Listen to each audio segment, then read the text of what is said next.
Back for another edition of Darson and Jared and Des Moines real estate news. Not Des Moines, Des Moines, but Des Moines real estate news. Central Iowa. Central Iowa real estate. That's a good point. It is definitely Central Iowa, or just Iowa in general. But anyway, my name is Darson Grantham, real estate agent here at Keller Williams, and I work primarily with residential properties, but I do a lot of investment properties. So Jared and I basically riff a lot about investments. So that's kind of why we're doing this video. Yeah, Jared Jhusmann here, president of the Catalyst team. We're a team part of KW Commercial Realty. We specialize in multifamily investments across the state of Iowa. Most of our owners, though, are here in Central Iowa, Des Moines and surrounding suburbs, Ames as well, and Enola. But we just like to talk a lot of real estate, a lot of investments. Yeah. It's a great time to be in the market.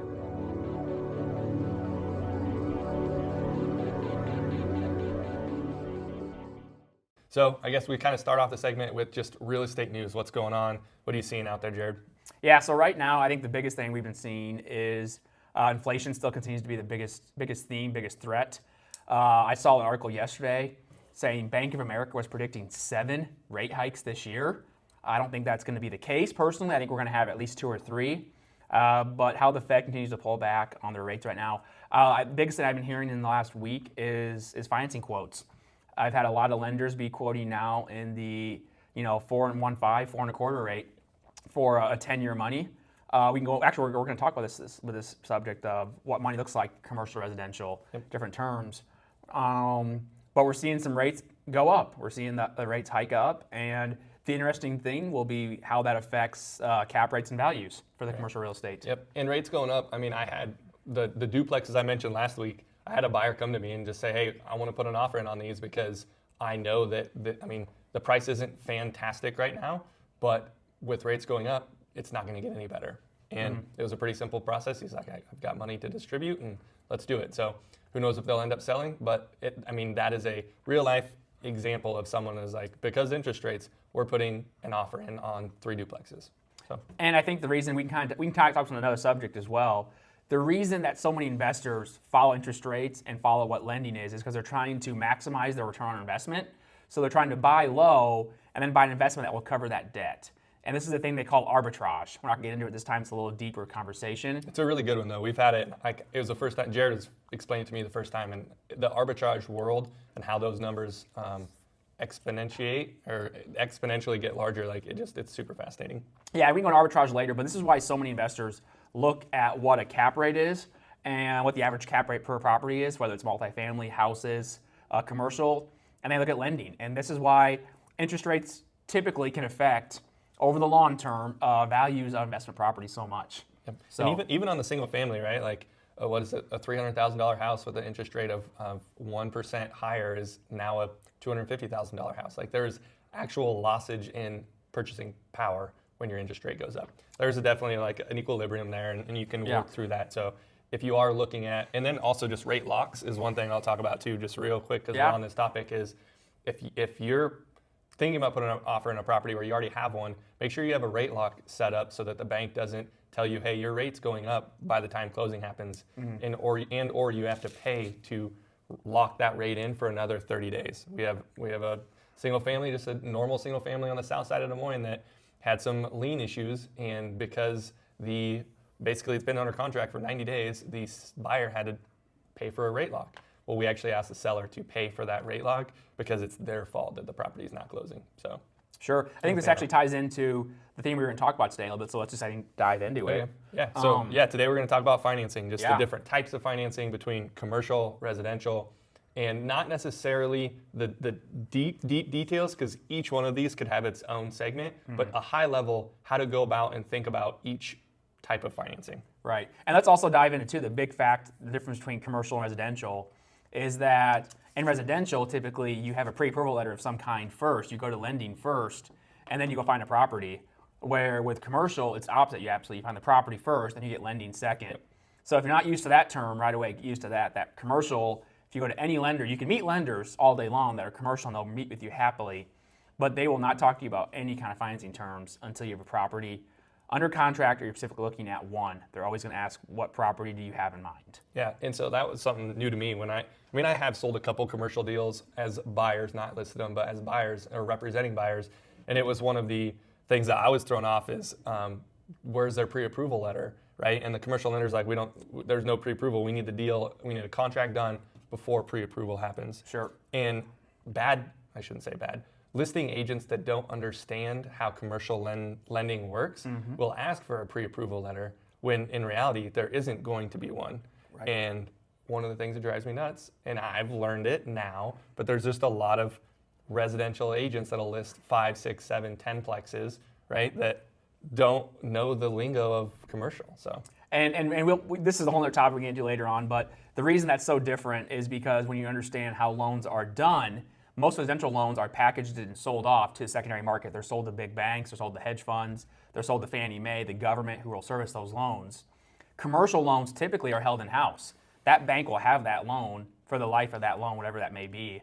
So that's also why you understand that commercial is very different. That's why lenders typically want to underwrite properties more, because they're more likely to be with that property for a long time, which actually ties back into the conversation. Right now for commercial, we're going to talk about this here today, kind of pull back the weeds on it. But commercial right now, it's very common. What you have is you have amortization, and then you have balloon payments, commonly known as kind of like potentially ARMs. It almost kind of is what you'd call them in residential. So for commercial, right now we're seeing anywhere from 20 to 25-year amortizations with anywhere from 5, 7, or 10-year balloons, depending on how long you want that money. But what that means is you're going to run an amortization schedule, let's say over a 25-year period, and then you're going to have balloon payment either in 5, 7, or 10 years. At that time, you'll have to choose to either find a new lender, you'll have to stay at the same lender and do a new balloon payment, change in interest rates, whatever it may be. So in commercial, a big difference is we do amortization with a balloon almost on every deal, and we typically see at least 20, 25% down on every deal. There's going to be at least a 20% down, a fifth of it down, 25%, whatever it is. They want to see that money coming from somewhere. So that's a couple of quick just facts difference about commercial compared to residential. Yeah, and one of the things I didn't realize on the commercial side and those loans is that 20-25% can come from anywhere, right? Like it could be seller carryback, meaning the seller is just going to carry back that and you're going to pay interest only for the 20% to the seller in addition to paying the bank. Or it could be from friends and family, it could be from a coworker, like it could be private money, right? So they don't care. Where on residential, those banks care where you got the 25% down. That depends on your relationship with the bank, though, and which bank you're working with. Some banks, depending on the relationship with the bank and your experience level, if you're more experienced, they won't care as much. Okay. However, if you're new to this, they may ask where the money's coming from, and if a seller is doing carryback, they still might say, you know what, we're saying 80% leverage. We still want to see you put down 10%. Gotcha. So we have more. They leverage. want to see skin. They want to see some skin in the game. Yep. When you're new, when you're more experienced, they're more likely to say we don't care where that comes from. When you're new, they may see that depending on your relationship with the bank, depending on the bank. Before we get into more details here, I will say a friend of mine gave me advice years ago. I've always loved it, and he just said, remember that not all banks are created equal. So there are some banks that are bigger, Wells Fargo, to People's Bank, which is very small, to local Ag Farm Bureau down the street bank. So not all banks are created equal. They all have different lending criteria, and they all have different things they enjoy doing. So just remember that when one bank tells you no, some other bank probably might say yes. Yep. But anyway, back to what you were saying. And that's a good, looking back on the deals that I've done individually, I've done very creative, random ass deals, super. And I look back, I'm like, how did that happen? And I still don't know, except at the very beginning, I had a good deal, right? Like I had such a good deal that I was willing to basically ask everyone possible to figure out how I could finagle it to make it work and make it a win-win for everyone. Right. So far, all have gone really well. But like private money, loans out of 401ks, banks with private money, like commercial lender with the private money backing the 25% down payment, seller finance. We can get into that a little bit. So yeah. Let's talk a little bit about though the difference between residential loans for investments and commercial. So what are you guys seeing now for residential for kind of terms out there for investments for houses? I mean, it's literally no different than single family when you're talking residential. So the 1 to 4 units, I mean, if you're an investor, you have to put 20-25% down, and it gets sold off to the secondary market. So it has to fit in the box. You have to have credit score at a certain amount, and your interest rates, 3.5 to 4 is where most of them are at. A good rule of thumb is prime plus 1 is typically what you're kind of looking at. Okay. But that's not a guarantee. Sure. I would say run it at the high amount. If the numbers work at the high amount, then your numbers are going to work at whatever lowest interest rate you can get. And 30-year amortizations? 30-year ARM, yep. If you want, right? They'll obviously do Right, less than that, but my philosophy on where the interest rates are right now, even though they're going up, the longer that you can arm that and have fixed rates, because they're, on the commercial or on the residential side, typically it's fixed. Now, there's a couple banks in town, and I just had a guy reach out to me and said, hey, I want to buy a duplex, and this one bank is saying that I can do 0% down. And I was like, oh, tell me more, right? Which is, what is it? Well, they're keeping it in-house, and they're just floating a bridge loan for the difference, and because it's automatically cash flowing day one, they're comfortable with it, right? I think it's a 7-year ARM. And so he said, what's the downside of this? I said, in 7 years, what's the interest rate? I don't know that. Right. So that is the downside. If it still works at 8%, because that'd be doubling where you're at right now. Just can't imagine that happening. But if the deal still works at 8%, like do it, right? If it doesn't, and you're barely working right now, don't do it. I don't know. I think that's really interesting. I think one thing you said that's really key there for commercial, I'd be watching for commercial apartments, is you said most banks right now are doing 30-year amortizations. Residential or commercial is a little more 20, 25 years. Yep. Depending on the product type, but mostly 25 years is pretty common. But you said prime plus 1 point. So whatever the prime 10-year treasury is at, 7-year treasury is at, you can go on to CNBC, Yahoo Finance, Anglo Staines, find that prime rate, add a point to it. That's kind of where your lens at. That's what I've always heard. And that's what it's just a rule of thumb. But yeah. See, that's interesting. So commercial, what we always do to ballpark it is prime plus 2 to 2.5. Yeah. So that's kind of why commercial is different. Again, so right now, the 10-year treasury, I think the last time I checked, was a 177. You add 2 points on that, you're at 377, 2.5, you're at 425. So, for commercial, it's 2.5 point spread. Yeah. And again, tying back into the theme, this is what banks are doing the same thing investors are doing. They're playing arbitrage. They're saying we can get a 2.5 point spread on the arbitrage of money we're lending out. Investors are trying to do things. So it's just interesting how the money flow moves downhill every way. The Fed gives out money to a bank, the bank plays arbitrage, investors play arbitrage, and this is how everything works. Yep. So very interesting. So we kind of talked about, I touched on residential. What I didn't touch on is if you're going to live in the residential, okay. right? So if you're going to house hack, duplex, triplex, fourplex, or even single family, you are able to do pretty significant lower down payments. Yeah. And usually it's going to be an FHA loan. And if you're buying anywhere of a decent property, FHA wouldn't bother me on a duplex. Actually, from my understanding, to get a loan if you're going to live in it on a duplex has to be FHA. So I know I actually didn't know that for quite a while, and a couple lenders are like, yeah, this is FHA. I was like, why?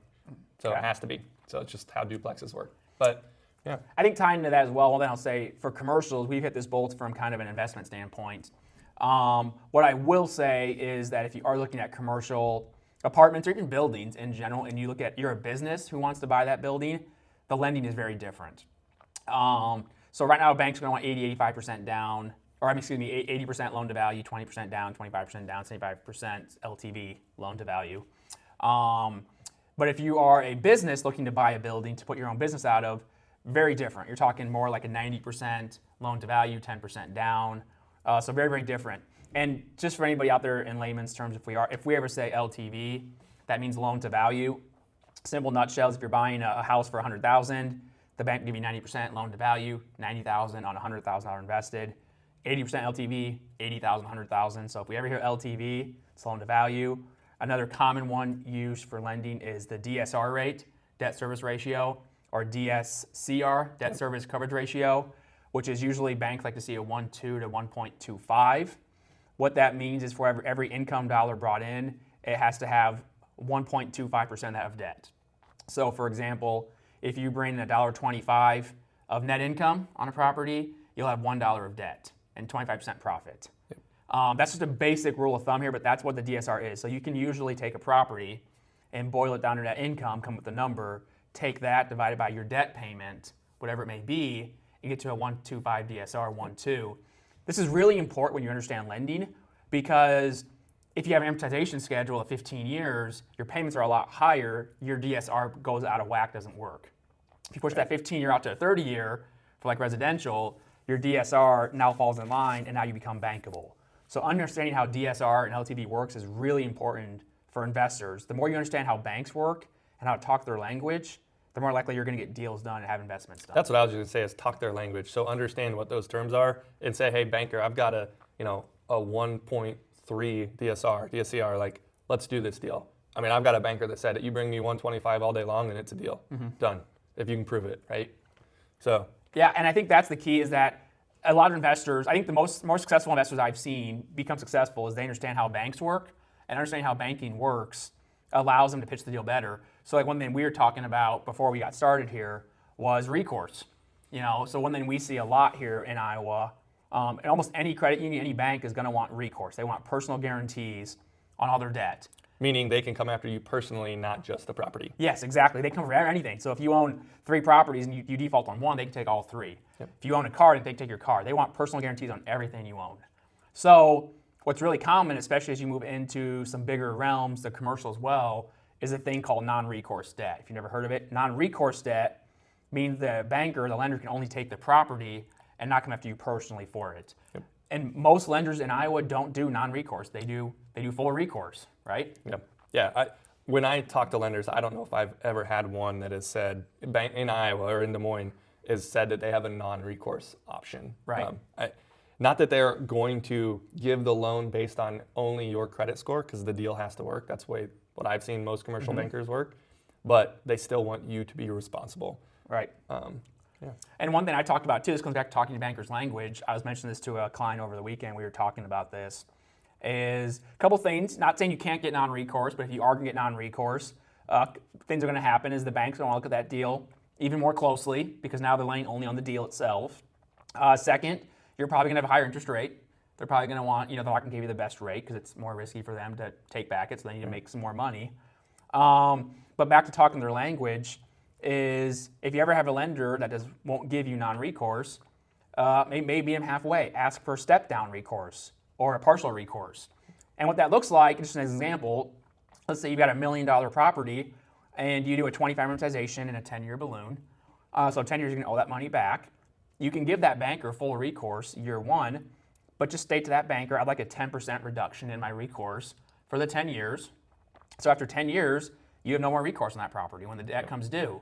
At that point, assuming the property has just stayed level at its valuation, your debt paydown should be significant enough after 10 years on a 25 amortization where that bank has reasonable loan to value. They have an asset that's still worth something. They should be able to accept that kind of term.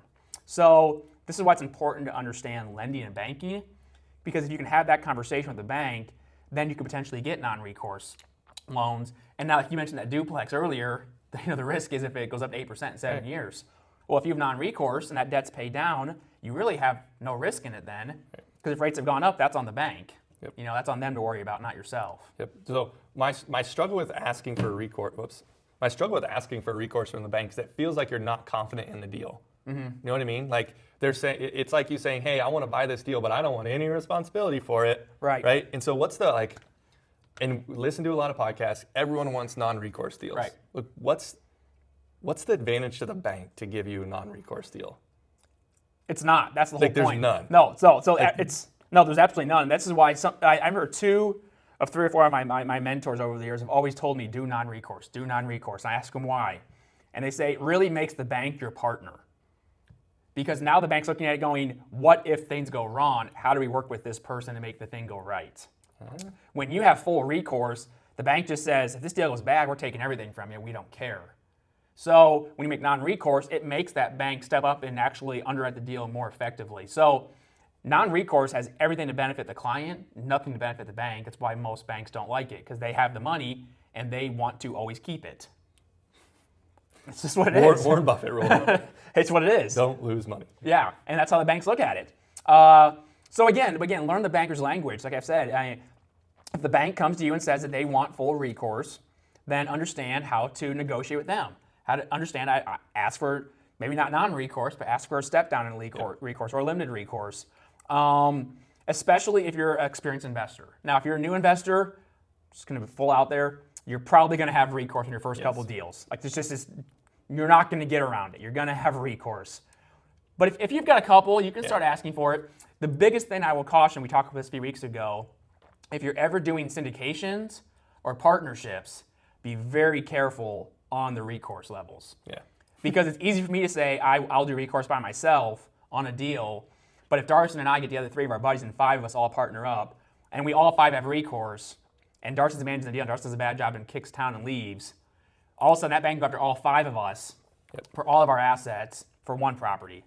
So be very careful when you're looking at recourse when it comes to partnerships and syndication, because that can get very messy very, very quickly. So one of the arguments I hear too is like, people say, well, I bought this in my LLC's name. Like, there's no recourse because my LLC doesn't have any money. That's not true. It's not true because when the bank signs it, the bank's smart. Let's be real, guys. Right. Like, the banks are smart. They are built to make money. When they have you sign, they don't have you sign as DG123 LLC. They have you sign as Darson Grantham. Right. Here's my social security number. So when you're signing these personal guarantees, they're not having you sign as a personal guarantee on behalf of an LLC. So the banks know that the LLC might have no assets, but you're signing on behalf of that LLC.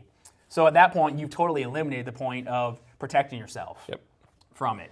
It's just, the banks are smart, guys. They make money. They do this for a living. And they are going to try to get you to pay back every dollar you owe them. It's just how it works. As you should. As you should, yes. This is actually an interesting point, though. I mean, there's another gentleman here in town, I won't say the name, very, very successful, very, very successful. And one time we were discussing at an event, we were having drinks, and I said, we said, do you do non-recourse? I don't know how it came up, it just came up. And he goes, no, we do personal guarantees for everything we own. And he goes, we have never once given a property back or missed a payment. He goes, that's also why banks love working with us, is because we work with them, and we give them whatever they want. And that's why they give us plenty of money. So there's a balance there too. I mean, this gentleman, and he's also successful, and he said he does personal guarantees for every loan still. And this is a gentleman who's doing this for 45 years. Well, I mean, it kind of goes back to like, we both have our own clientele, right? Now, I won't speak on behalf of you, but like some of my clients, some of you guys are easier to work with than others, right? The ones that are easier to work with that I know that can close a deal are going to get the deals that come across my plate that nobody else sees, at least first, because if they like it, I know it's going to be a smooth process. Right. And if you're a pain in the ass, like, I love you and I'll try to get you a deal, but you're not going to see things first, right? So banks do that same thing. Like, customers that they know will follow direction, do the things that they want, won't bitch and complain. That's who they're going to be happier to work with. Well, and you know what? At the end of the day, there's something that I think, back to you mentioned Warren Buffett, I'm bringing him up. I think he said this to some kind of whatever around it, is protect your reputation. It's what will carry you through the down times. So here's the thing. This is why personal guarantees are great. If you do personal guarantees, if you pay your mortgage, if you're on time, you're easy to work with. Look, a recession is going to come. I don't care. We can always say this time's different, and it's going to go on forever. It's going to come. Get over it. And if you are working with your bank and being great to work with, they will more likely work with you. If you're non-recourse, they also are going to take that as you're 1 foot in, 1 foot out. They're going to treat you that way. Right. So neither way is necessarily right or wrong. It's just understand the game you're playing and understand how you personally want to attack that game. That's what I would say. Okay, that pretty much ends this. If you have any questions about financing, obviously we're not banks, but we work with a lot of people who work with many, many different banks. So if you have any questions, just general questions, reach out to us. Yeah, just reach out to us. I'm always easy to find. Jared Husmann, president of the Catalyst team, KU Commercial Realty. You can Google us. Google me, Jared Husmann, or Google the Catalyst team, katalystteam.com. Happy to be a resource, be helpful for you. I think they can probably just find you on. Yeah, just a YouTube channel, right? Darson Grantham is my YouTube channel, and we talk about just investing, personal finance, lifestyle investing, and then real estate around Des Moines. So yeah, until next time, appreciate you guys watching. Thanks, guys.